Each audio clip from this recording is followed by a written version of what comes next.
नमस्कार दोस्तों, 4 ऐसी आइटम जो एक ही अनाज से बनती है। दलिया, रोटी, सूजी और मैदा चारों। ऐसा कहा जाता है कि दलिया, रोटी, सूजी और मैदा चारों ही गेहूं से प्राप्त किए जाते हैं। फिर भी दलिया को पौष्टिक आहार और मैदा को हानिकारक क्यों माना जाता है? दलिया, आटा, सूजी और मैदा सभी गेहूं से ही बनते हैं। फिर भी इन सभी की पौष्टिकता में इतना अंतर क्यों है?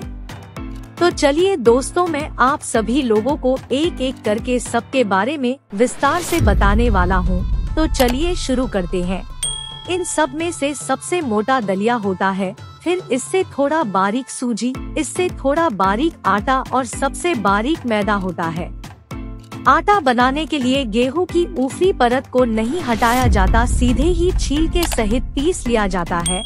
आटे में गेहूं का मध्यम सफेद भाग व ऊपरी परत गोल्डन परत या जिसे चोकर बोला जाता है, वह भी शामिल होती है।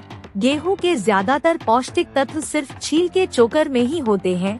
गेहूं का चोकर अघुलनशील फाइबर से भरपूर होता है, जिसे सेलुलोज कहते हैं।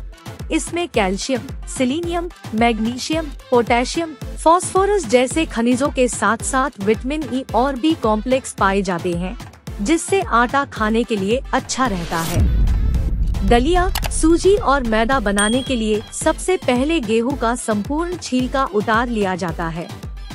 अब इस छिलके उतरे गेहूं को मोटा मोटा पीस लिया जाता है, जिसे दलिया कहते हैं। दलिया में चोकर बिल्कुल भी नहीं होता, इसलिए दलिया आटे की बजाय ज्यादा सुपाच्य होता है। पेट में जल्दी पचता है, इसलिए छोटे बच्चों, बुजुर्गों और बीमार व्यक्ति को दलिया खिलाया जाता है। दलिया में फाइबर, प्रोटीन, विटामिन भरपूर होते हैं, इसलिए दलिया को सबसे पौष्टिक माना जाता है। सूजी बनाने के लिए छीलके उतरे गेहूं को दलिये से थोड़ा बारीक दरदरा पीसा जाता है। सूजी और दलिया की पौष्टिकता लगभग बराबर होती है। सूजी को हलवा, मिठाई बनाने के लिए ज्यादा काम में लिया जाता है। मैदा बनाने के लिए छीलके उतरे गेहूं को बहुत महीन बारीक पीसा जाता है। इतनी बारीक पिसाई करने से मैदा के सारे पौष्टिक तत्व नष्ट हो जाते हैं। मैदा जितना सफेद और साफ होता है, वैसा पिसे हुए गेहूं का रंग नहीं होता। ज्यादा सफेदी और चमक लाने के लिए गेहूं को पीसने के बाद हानिकारक केमिकल से ब्लीच किया जाता है, जिसके बाद मैदा तैयार होता है।